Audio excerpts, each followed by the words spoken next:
안녕하세요 여러분. 무역에 관한 생생한 리얼 스토리를 전해드리는 미스터 발리입니다.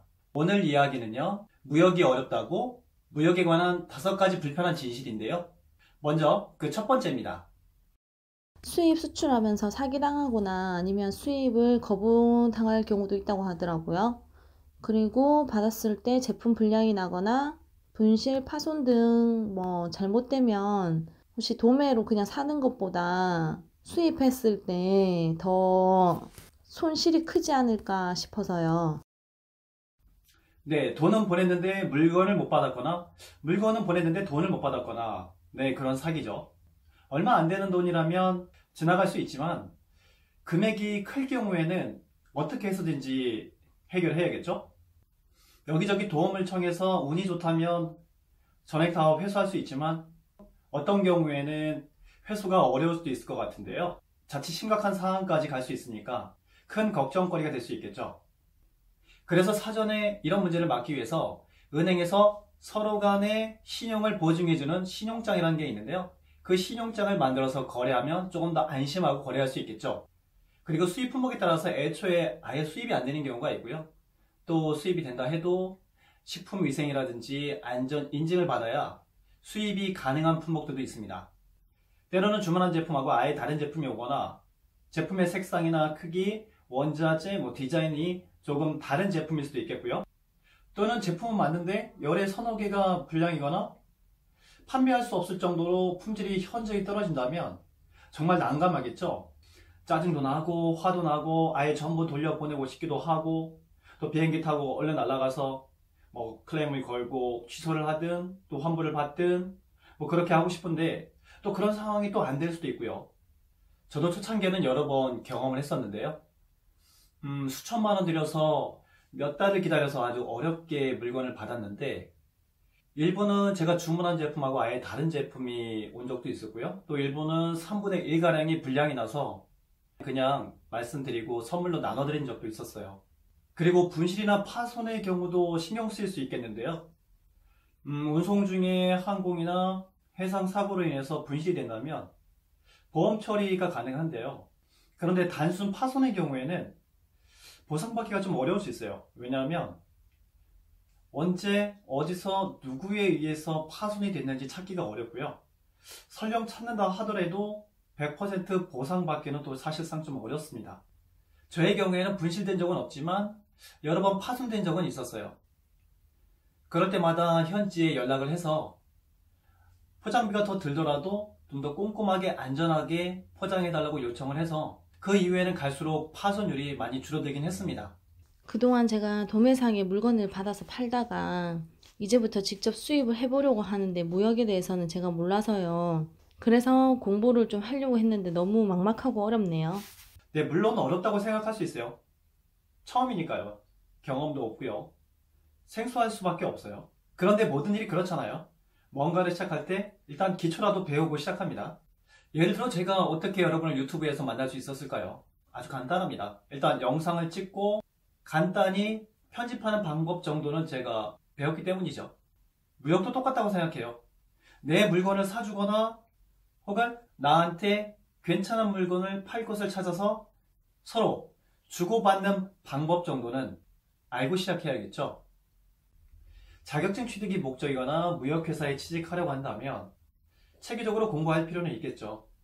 그런데 물건을 사고 팔 때는 아주 전문적인 지식까지는 필요하지 않다는 겁니다. 다만 몇 가지 핵심적인 사항에 대해서만 알고 있으면 된다고 생각해요. 이렇게 생각해보면 어떨까요? 무역은요, 마치 자전거 타기를 배운다거나 수영을 배우는 거랑 비슷한 것 같아요. 자전거가 어떻게 굴러가고 멈추는지, 그리고 물에 들어가기 전에 준비 운동하고 또 물에 어떻게 하면 뜰 수 있는지 정도만 알고 시작하면 되겠죠? 그런데 자전거가 넘어지면 어쩌지? 아플 거야. 물 먹으면 어쩌지? 고통스러울 거야. 라고 겁부터 먹고 그걸 피하기 위해서 별로 중요하지 않은 학습을 계속 하려고 합니다. 그러다 보니까 제대로 시작도 하기 전에 이미 포기하게 되는 거죠. 무역은요, 이론 10%, 실전 90%라고 생각해요. 일단 수입이든 수출이든 시작하게 되면 이론은 자연스럽게 따라온다고 생각해요. 사실 저도 처음 무역 시작할 때 책 사서 한두 달간 공부도 했었고요. 그리고 카페 활동도 했었는데 일단 막상 무역을 시작하고 나니까 알고 있는 지식의 채 절반도 사용하지 않고 있더라고요. 그러니까 무역을 시험 공부라고 생각하지 마시고 하나의 새로운 습관을 만들어 간다고 생각하시면 머리가 좀 덜 아프지 않을까요? 제가 영어를 너무 못해서 나가서 말도 좀 잘 못하는 편인데 무역 용어들이 전부 영어라 가지고 너무 어려울 것 같더라고요. 그래서 좀 자신감이 떨어지더라고요. 네, 적잖게 많은 분들이 영어에 대해서 부담을 느끼시는데요. 게다가 무역 용어들도 영어다 보니까 시작부터 피곤할 수 있겠죠. 그런데 제가 해보니까 핵심적인 몇 가지 무역 용어들이랑 그리고 무역에 꼭 필요한 영어 표현들이 따로 있더라고요. 그 표현들 위주로 어느 정도 연습만 하면 된다고 생각합니다. 다행인 것은 그렇게 걱정할 만큼 어렵거나 또 시간이 많이 걸리진 않아요. 생각해보세요. 물건 사고 파는데 얼마나 거창한 영어가 필요하겠습니까? 게다가 몇 번만 반복하면요. 그 안에서 크게 벗어나지도 않고요. 조금 못한다 해도 조금 부족하다 해도 크게 창피할 필요는 없다고 생각해요. 영어가 정말 안 된다고 생각하면 번역기를 사용할 수도 있고요. 아니면 가족이나 주변의 도움을 받을 수도 있다고 생각해요. 저 또한 처음에는 사전 찾아가면서 말도 하고 이메일도 쓰고 그랬거든요.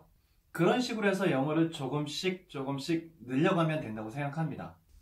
제가 처음에 장사를 하다 보니까 국내에서도 거래처를 좀 뚫기가 쉽지는 않더라고요. 해외에서 만약에 거래처를 뚫는 것도 국내보다는 좀 더 어렵지 않을까요? 물건도 가격도 참 좋은데 어떻게 해외에 알릴 길이 없어요? 있죠. 국내나 해외 전시에 참가하거나 혹은 방문해서 현장에서 직접 바이어를 만날 수도 있고요. 또 공급업체와 계약을 맺기도 합니다. 때로는 관련 협회나 기관의 도움을 받아서 소개를 받기도 하고요. 그렇게 해서 지속적으로 거래처를 발굴하고 또 갈수록 거래량이 늘어난다면 얼마나 행복하겠습니까? 그런데 사실 나에게 꼭 맞는 그런 거래처를 만난다는 것은 쉽지가 않아요. 설령 누구한테 좋은 업체를 소개받는다 하더라도 그 업체를 검증하는 것은 나의 몫이에요. 물론 때로는 우연한 기회에 아주 좋은 거래처를 만날 수도 있습니다. 적어도 비즈니스 세계에서는 늘 더 좋은 요금, 또 더 좋은 물건을 찾아서 사냥하듯이 살아가죠. 언제든 더 경쟁력 있는 업체가 나타나면 내 거래처를 바꾸는 일도 생기게 되고요. 실제로 현지 유통업자보다는 제조업자나 혹은 원산지로부터 직접 구매하는 것이 더 저렴하겠죠. 마찬가지로 영세한 작은 업체보다는 대형 업체에 납품하시는 것이 더 유리하겠고요. 여튼 현지에 믿고 거래할 수 있는 좋은 파트너를 만들어가는 과정은 확실히 쉽지만은 않은데요. 일단 내가 무역을 시작했다면 그리고 내 비즈니스를 더 키우고 싶다면 현지에 좋은 거래처를 만들어가는 작업은 선택이 아닌 필수라고 생각합니다. 제가 뭐 근처 다른 나라에서 수입을 몇 번 해봤는데 앞으로도 이런 식으로 계속 수입을 하면 너무 힘들 것 같아가지고 그래서 좀 고민이 되네요.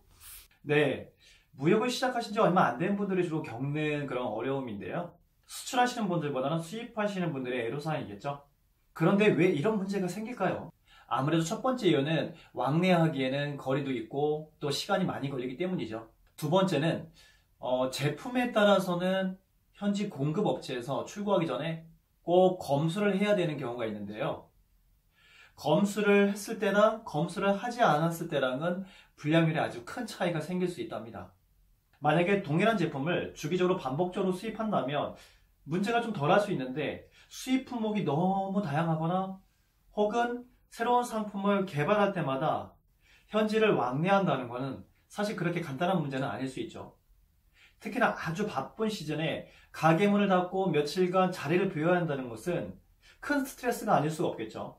그러다 보니까 얼마간의 수고비나 수수료를 주더라도 현지에 좀 믿고 맡길 수 있는 한국인 물류업체나 또는 현지 살고 있는 한국인을 찾게 되는데요. 포장이나 운송 같은 일들이야 운송업체에서 알아서 하면 되고 또 주문이라든지 결제 같은 경우는 굳이 안 가도 여기서 직접 처리할 수 있고요.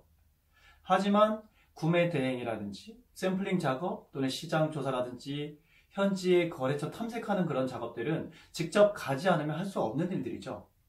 현지에서 그런 일들을 대신 처리해 줄 수 있는 분들이 있다면 참 좋겠지만 그런 분들이 없다면 내가 직접 가서 처리를 해야 되기 때문에 좀 피곤할 수 있겠죠.